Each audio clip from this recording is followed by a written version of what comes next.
So to begin the lip sync activity, we need to have some type of head to attach it to. I don't like the line that I did, so I'm going to make it a little bit bigger. Keyboard shortcut for adjusting your brush size is hold down the letter O and then you click and drag, and that allows you to make your brush bigger or smaller. After the head's been drawn, it's a good idea to even go through and rename it, and I'm going to name this layer head so that I know what it is. So now I have my head layer and I have drawn just a simple outline. I'm not going to worry about fills or colors just yet, but I certainly could go and color it if I was so motivated. Going to put on some eyes because otherwise it seems a little disturbing not to have eyes when our character is talking.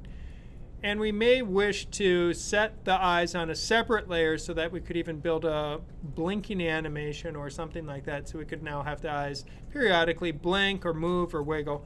But for the time being, it's just as easy to make a basic layer that has everything about the head except the mouth. So we're going to do a mouthless face on one layer. And after we've done that, then we can go through and worry about how to add in the other parts. So the first step is to get the head drawn. And after that is to add a layer, and this is the layer that we will add the mouths to. So I can add a second drawing layer, and on that layer, name that mouth. And the names of the layers do not matter. The program is not going to care what you name it, because you will be choosing the layer off a list. So as long as you know that the name matches what you need, then you can find it. After the head has been drawn, the mouth layer has been added, it's time to add in the mouth. I always like to begin with just the non-talking, the neutral, the plain, the I'm not going to be saying anything kind of mouth shape. So you just put in a basic mouth. And after we have done that, then, so that is going to be our silence mouth. That's the mouth where we're just holding it shut. Then we can start building the different mouth shapes that correspond to the phonetic sounds that we are going to use for our lip syncing.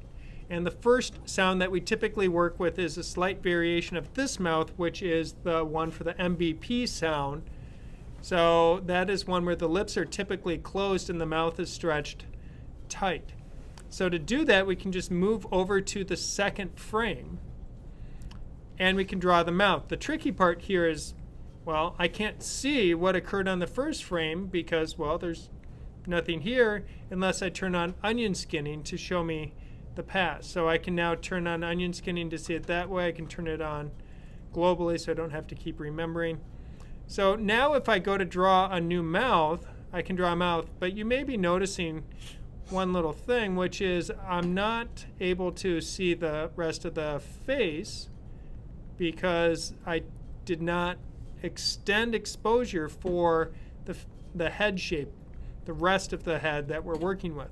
So we might want to extend out that layer.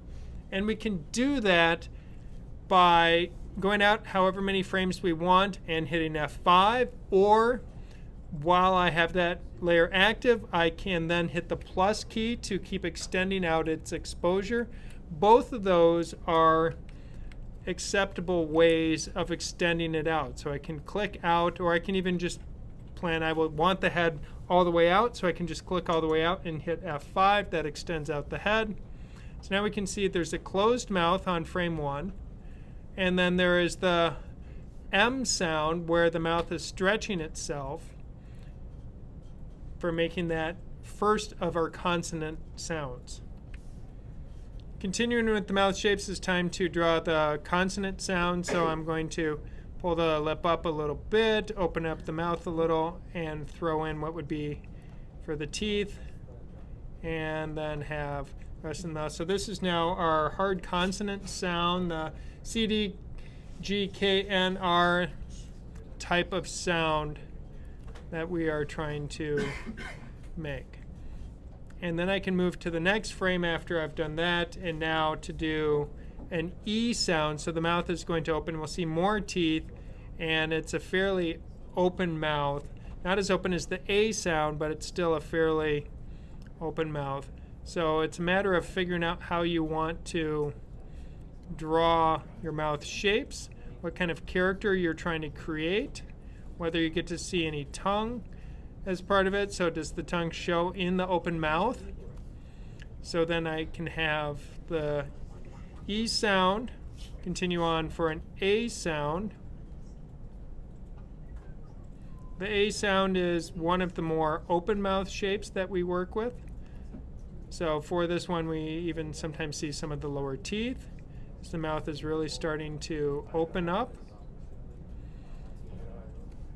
And then after the A sound comes the O sound. So the mouth is going to open, but it's not the compressed tight lip open sound of a oo or U sound. So this is going to be an O sound.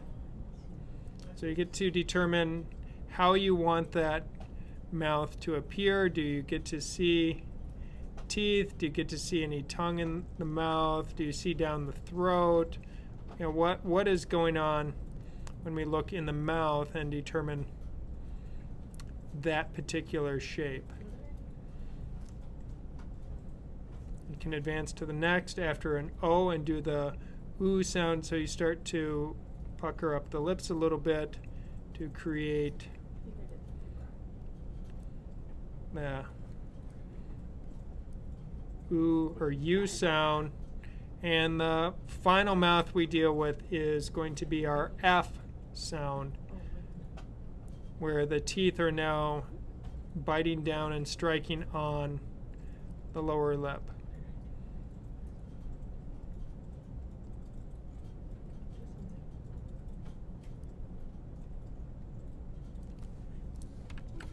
After getting, so I have my X mouth, then my A, B, C, D, E, F, G mouth shapes.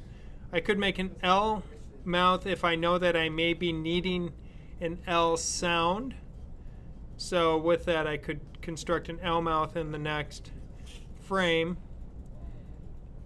So we could go and draw the L mouth.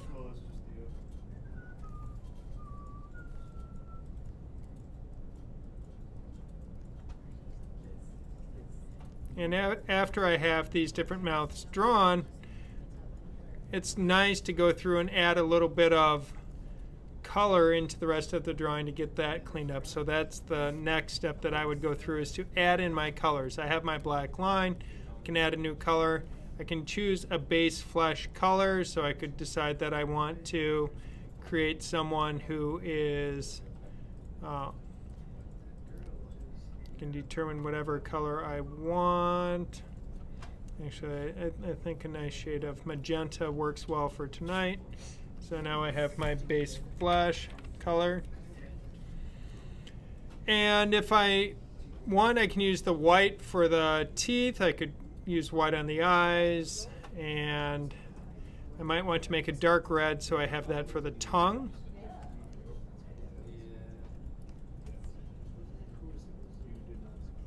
Nope. Which mouth is this? E mouth or? After colors are selected, you can use the paint bucket and very quickly start to fill things in. So I can now decide that it's time to fill in the teeth and work my way through the different layers.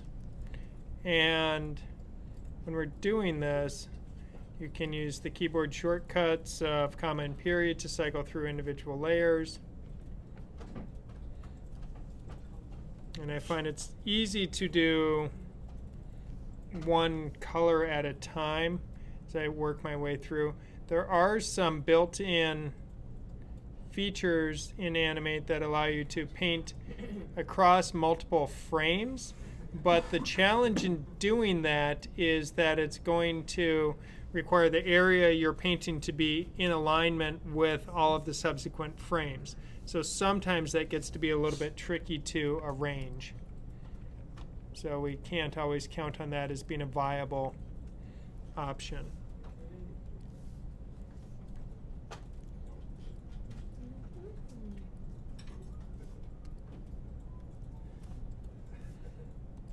And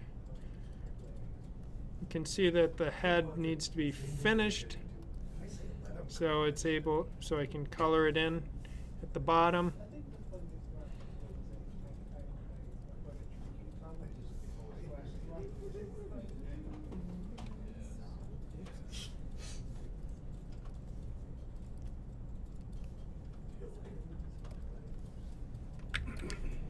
Now that the head is suitably colored, the different mouths are drawn. So I have my mouth shapes and my face, and he looks kind of silly talking there. Not doing much, but that's okay. We will continue to the next step. Now what we need to do is to be able to name our different mouth shapes, the A, B, C, D, E, F, G, X, and then if you have extra ones, you can name it like extra L or something. And then when we look in our library, we will see that I have my different drawings here for the mouth showing up, but they're all numbered 1 through 9 right now. And then, of course, there's 0 when there's no mouth if we wanted that. If you highlight here and change the name, it doesn't change the name. It adds an additional duplicate drawing with the same name. So then you'll get totally confused and messed up and wonder what's going on, and you'll redraw mouth, and then you're like, well, what? It just makes everybody sad and cry, and it doesn't work very well. So do not rename your drawings by typing in names in the library drawing substitution window. That will make you grumpy. Do not do that. Now that I have my drawings set up, my first drawing was my X drawing, so I'm going to click on it. I can choose right click, drawings, rename drawing. I will refresh my memory that Command D is the shortcut that I wish to use at this point, so then I can do that for the future.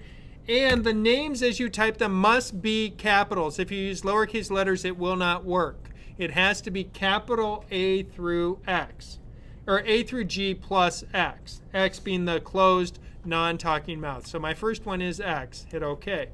Click to my next drawing, Command D. Now this is going to be A. Next drawing, and this will be B. Next drawing, C. Next drawing, D. Next drawing, E. Next drawing, F. Next drawing, G. And my final drawing is my L. And remember, you can make additional mouths. You can make faces that are exclamations of happy, sad, scared, screaming, crying. So you can add in extra faces or mouths beyond just the basic ones we need for lip syncing, so you can swap to those expressions as needed during your animation. So this is going to be my L. So I can put this in, and I can just, well, first I have to hit Command D and then hit L. And now I've put it in. Now that I have the head done, the mouth's all renamed, it's ready to animate. At this point, I can bring in my audio, so it's file import, bring in my sound. Now, you have to make sure you're choosing a sound file format that's going to make Toon Boom happy. So WAV files generally work well, but be careful with the settings. If they're too high a quality, if they're better than DVD, you may have some issues, though it does support film quality settings, so you can bring in some pretty high resolution things. It's not like Flash, which was limited to CD quality or less. So we can bring in higher quality in Toon Boom, but you have to be careful. Sometimes you have to bring in, if you're on the Mac, an AIFF instead of a WAV, and other times if the sound you're working with is disagreeable, you bring in an MP3 because that will sometimes just work when nothing else will. But an MP3 is compressed, so we have lost quality. So when we're trying to maintain good quality, that's not the best choice. So I will choose my welcome file and bring that in, and we can see now there's the sound it dropped in. It shows you the waveform in the timeline, and when I'm looking at this, I may wish to extend out my project. So to know how long my project is, I can double click on the sound layer in the name portion, not in the frames portion, but in the name portion, and it pulls up my sound in this window, and I can see that it is 145 frames long. So if I wish to play my sound in its entirety, I will need to modify my project. Now, I can close this and go into scene and choose scene length, because now I know my project should be 145 frames long. Yours will vary based on the length of your sound that you are bringing in. So I choose scene, frame length, or scene length, and now I can just enter in 145, and that now extends my project out. I can scrub the timeline and see now it extends out. What I need to do now is to extend my mouth and head layers so that they will also be able to be visible while the sound is playing. So with that, I click out at the end of the time, and then I can just simply hit F5 to extend their exposure to the end of my scene. And now we can see it extends the exposure out. So now I have my sound layer, which I verified by double-clicking on the layer, and then moving through to see it's 145 frames long. So I know that's how long to make the scene. Modified the scene under scene length to make it 145 frames, and then went to the end of time and used F5 to extend my exposure. The sound is in, the drawings are done, the scene is set to the correct length. Now what I can do is I can go to my sound in the frame section of my sound, and I can just simply right click on it, go under lip sync, and choose auto lip sync detection first, and then I right click on the sound and I can choose lip sync map lip sync. Now what it's going to do is look for my drawings, hoping that my letters correspond to the A, B, C, D, E, F, G, X. If for whatever reason I chose not to abide by that naming convention, I could now type in the names it needs to be at this point. So I can map it that way, but that's a whole lot more work than just naming your drawings correctly the first time. Then we see the source layer is our audio layer. Destination layer is the layer we want to then animate through, so I will choose mouth. And if I have additional layers, ears, eyes, nose, mouth, arms, feet, trees, bushes, elephants, whatever I might have, then I would have more layers to choose from. And if the sound is not immediately adjacent to the mouth, it's not going to automatically choose that. In this case, because it's a much more simpler project, it was able to do so. Now I can hit OK, and I will watch my timeline adjust itself to capture and change. And now the mouth is adjusting. So we can see during silence it's closed, and then I get my different mouth shapes. And what I will want to do, I know that I say the word welcome in here at one point, but I can't hear it yet because at the top I need to enable sound. So when I hit play, it plays the sound. And if I want to scrub the timeline to hear things, I need to hit the speaker with the S on it. The S indicates scrubbing. So now I can scrub and hear the audio as I'm working with it. So I can see right about here there's an L sound. So that's now telling me I want to bring in an L mouth shape. So I'm going to click here and navigate out until I find my L. So I have my welcome.